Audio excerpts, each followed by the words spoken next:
Okay, in this video we're going to talk about the HMF Defender bumper for the Wolverine X2 XTR. I put this on today. It should be a really nice quick install, but it wasn't, and I'll explain what's going on.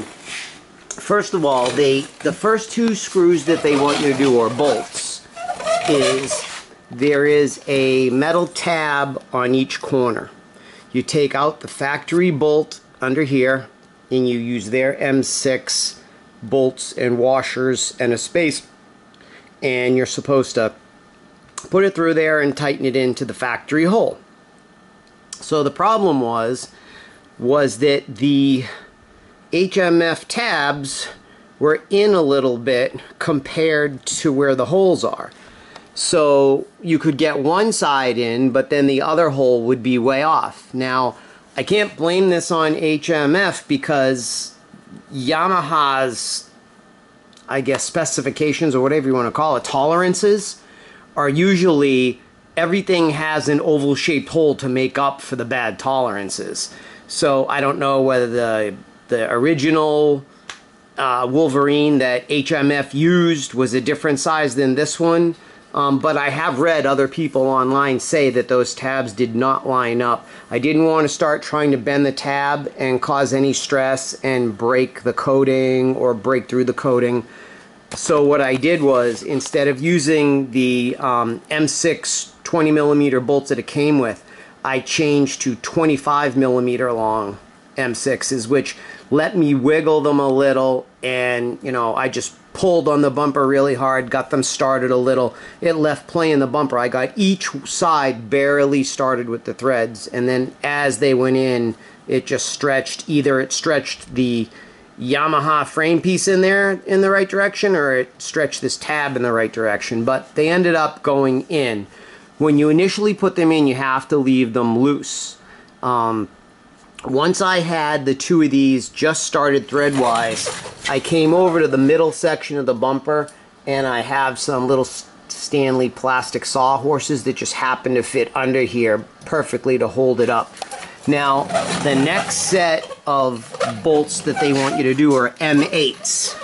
And let me see if I can get a good picture here for you. Okay, there's your M8 bolts. This pipe comes up, and then it sits against the bottom frame of the bed, and then there's your two M8 bolts, and they want you to put the M8 bolt with a washer up through the bottom. Now, that channel that the bolt is sitting in is U-shaped, and the entrance is on the rear side, but the entrance is barely bigger than your finger. So then, from the back side, I don't know if I'll be able to get you a shot up there. Let me see. See if there's a way I can get you a shot. Okay, so inside of here is your back side. So first you have to put a washer over the bolt. So what you have to do is you have to lay the washer in there and then find the hole with the bolt, but don't put the bolt, push the bolt too far in, or else there'll be no room for the nut to go in there.